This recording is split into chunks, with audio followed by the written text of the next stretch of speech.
직장 생활 하다 보면 한 번쯤 출근 생각만 해도 숨이 막히고 갑갑할 때 있지 않으셨어요? 제가 예전에 교사였는데 일하기 싫을 때는 어떤 생각도 했었냐면 폭설 내렸으면 좋겠다. 아니면 정전이 나거나 교실에 빗물이 조금 새면은 누수가 빵 터져서 그냥 차라리 수업을 못했으면 좋겠다. 이런 생각도 한 적이 있습니다. 그런데 저뿐만 아니라 여러분도 비슷한 생각 하신 적 있을걸요? 이렇게 직장 생각만 해도 지끈지끈한 데는 여러 가지 이유가 있을 겁니다. 뭐 업무량이 많아서 아니면 인간관계 스트레스를 느껴서 능력이 부족해서 등등. 그런데 우리가 직장에서 보통 8시간은 근무를 한단 말이죠. 그런데 여기에 이동시간 아니면은 뭐 출퇴근 시간 왔다 갔다 하다 보면 한 2시간, 3시간 추가되고 그러면 결론적으로 한 10시간에서 11시간 혹은 그 이상을 직장에서 쓴단 말이죠. 그런데 이런 오랜 시간을 보내야 하는 직장 생각만 하면 숨이 막힌다? 얼마나 불행한 삶이 되겠어요. 그래서 오늘은 타이탄의 도구들이란 책을 참고해서 직장 생활 스트레스를 극복하고 일을 잘하고 인정받는 방법에 대해서 말씀드리도록 하겠습니다. 첫째, 마라에게 차를 대접하라. 마라가 무슨 말이냐면 불교 스토리에 나오는 마왕입니다. 그리고 이 마라는 보통 분노, 원망 같은 부정적인 생각을 상징하죠. 그런데 이 마왕 마라가 부처에게 찾아옵니다. 그러면 부처의 하인들은 어떡하죠? 큰일 났어요 라고 호들갑을 떱니다. 그런데 그때마다 부처는 이렇게 말했다고 해요. 마라여, 내가 너를 본다. ICU 어디서 많이 보던 건데 아무튼 말 그대로 분노라는 녀석이 찾아올 때 같이 호들갑 떨면서 맞선 게 아니라 그냥 그대로 바라봐주고 차를 대접했다는 거죠. 그러면 분노 그 자체인 마라가 와서 가만히 앉아있다 가더라는 겁니다. 이 이야기에서 배울 수 있는 게 뭘까요? 부정적 감정을 다스리는 게 막 호통치고 싸우고 하는 게 아니라 가만히 쳐다보라는 겁니다. 타이탄의 도구들에선 이렇게 말합니다. 맞서 싸우지 않고 부정적인 감정에 이름을 붙이고 바라만 보면 그것들에 우리는 휘말리지 않는다.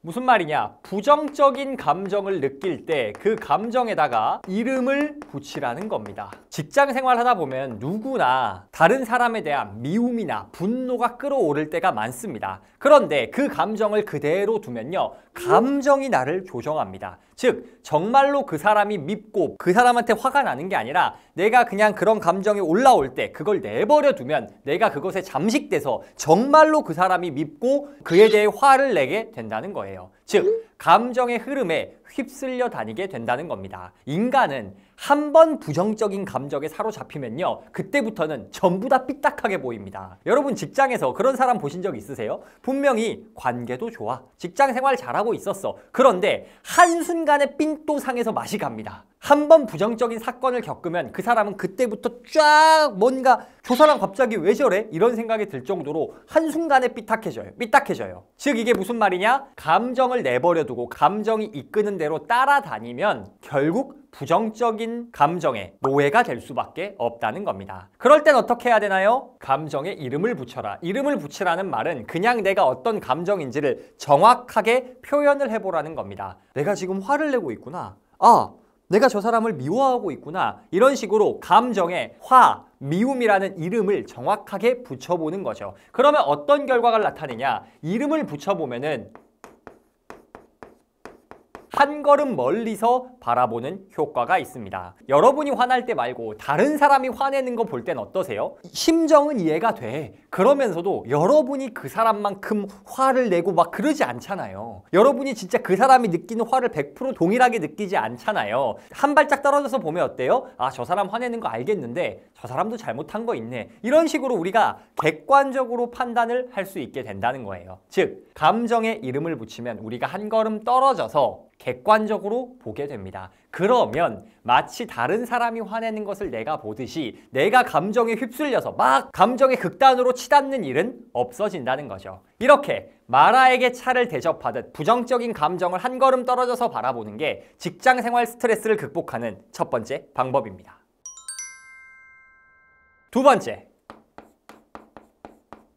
바쁘게 일하지 마라. 직장 생각만 해도 막 힘든 경우에는 뭐 여러 가지 스트레스 이런 거 다 있겠지만 어쨌든 그 근간에는 뭐가 있냐? 바빠서 라는 업무에 너무 분주하다는 이유가 있을 때가 많습니다. 여러분 그런데 재밌는 거 아세요? 대한민국 직장인들한테 물어보면요, 안 바쁜 사람은 아무도 없습니다. 다 자기가 제일 바쁘대요. 그런데 더 재밌는 건 뭔지 아세요? 모두가 다 바쁘다고 하는데 실제 해내는 업무량이나 성과는 2배, 3배, 아니 10배 차이가 납니다. 그러다 보니 어떤 현상이 생기냐, 누구는 엄청 바빠요. 그런데 맨날 야, 너 일을 왜 그렇게 못해? 소리를 듣습니다. 그런데 반면 어떤 사람도 있냐, 여유 있어 보여요. 그런데 하는 일마다 다 대박이야. 결과적으로 해놓은 거 보면 일도 엄청 많이 해놨고 승진도 빡빡빡 올라가고 인정받습니다. 그러면 사람들은 이렇게 생각해요.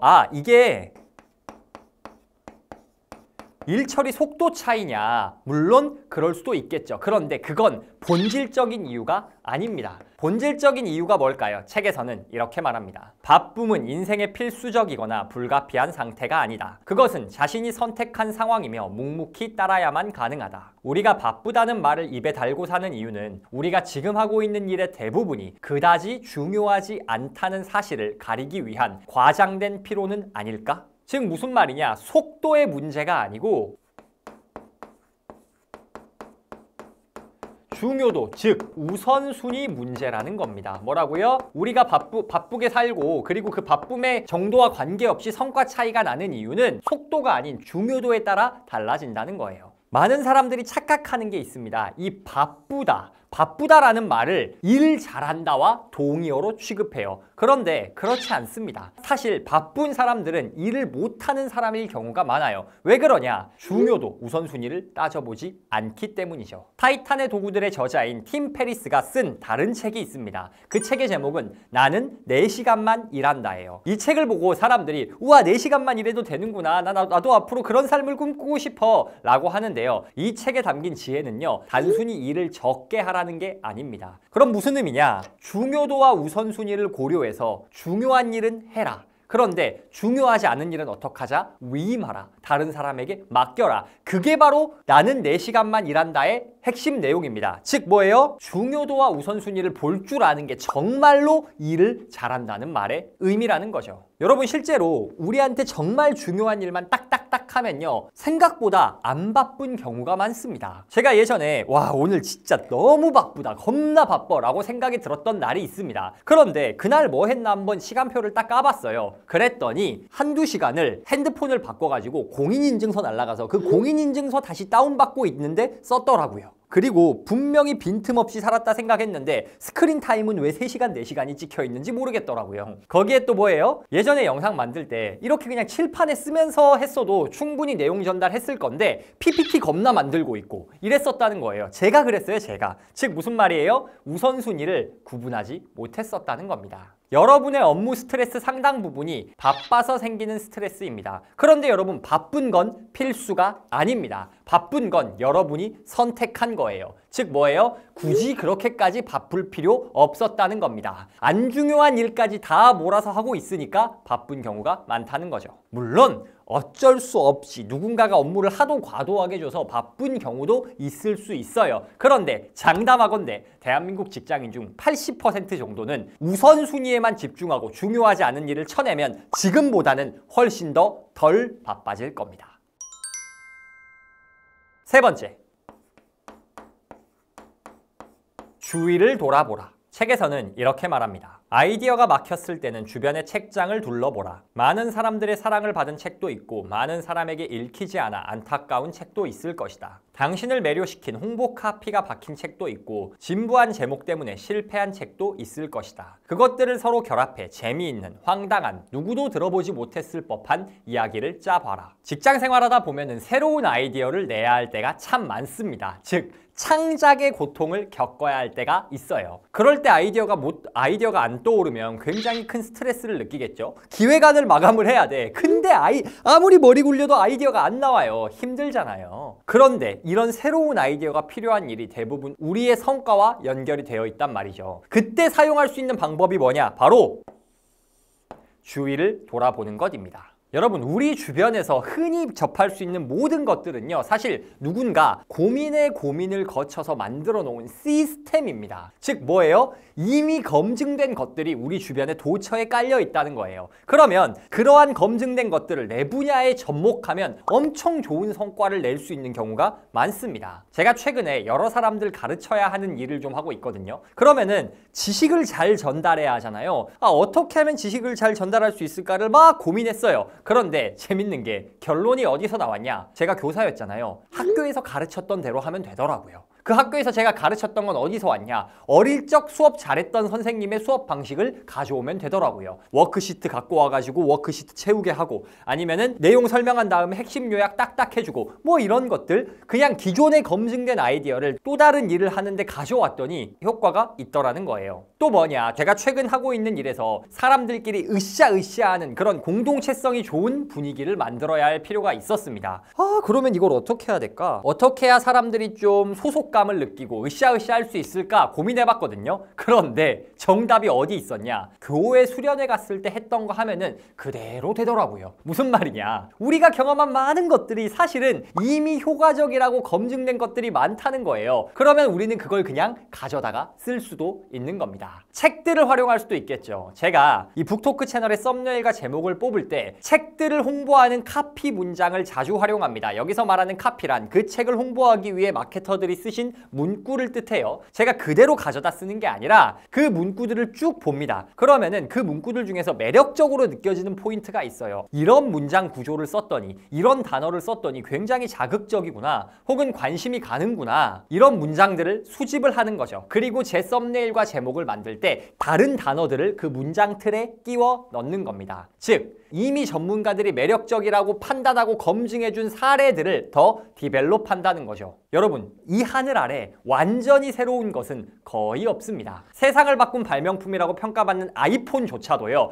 기존에 만들어져 있던 휴대폰, 기존에 만들어져 있던 터치스크린, 기존에 만들어져 있던 인터넷, 이런 거 다 합친 거예요. 즉 무슨 말이냐? 창작의 고통을 파괴하는 방법은 주위를 돌아보라. 우리 주변에 익숙한 것들에서 아이디어를 얻어라. 여러분이 회사에서 새로운 아이디어를 내야 할 때가 있나요? 주변을 둘러보세요. 우리 주변에 당연하게 받아들이는 이 모든 것들은 사실 가장 효과적이라고 검증이 끝난 아이디어의 보고들이고, 그곳에서 아이디어를 얻을 때 우리는 성과를 내고 인정받을 수 있는 겁니다. 정리하겠습니다. 우리는 여러 가지 이유로 출근만 생각하면, 직장만 생각하면 스트레스를 받습니다. 그런데 하루의 절반을 직장에서 보냈는데 스트레스 받고 있으면 너무 불행하잖아요. 그러면 직장에서 얻는 스트레스를 해소하고, 혹은 직장에서 성공하고 인정받을 수 있는 해결책을 고민해야 합니다. 그 해결책을 타이탄의 도구들을 참고해서 소개해드렸습니다. 첫 번째, 마라에게 차를 대접하라. 부정적인 감정이 떠오를 때 그냥 그 감정에 휩쓸려 다니는 게 아니라 그 감정을 직시하자, 직면하자, 그리고 그 감정에 이름을 붙이고 한 발짝 떨어져서 바라보자. 두 번째, 바쁘게 일하지 말자. 누구나 바쁘다고 말을 하지만 사실 정말 중요한 일로 바쁜 게 아닐 수 있다. 대부분의 경우 중요치 않은 일까지 하다 보니 바쁜 것이고, 우선순위와 중요도에 따라 중요한 일만 하면 우리는 그렇게 바쁘지 않아도 괜찮다. 마지막, 주위를 돌아보라. 아이디어를 얻어야 할 때 세상에 없던 새로운 것을 만들어내려고 하면 창작의 고통이 너무 큽니다. 그럴 땐 어떻게 해요? 우리 주변에 있는 이미 사람들에게 효과적이라고 검증된 것들에서 아이디어를 얻고 더 개선시키면 보다 나은 아이디어를 만들어내고 회사에서도 사회에서도 인정받고 성공할 수 있는 겁니다.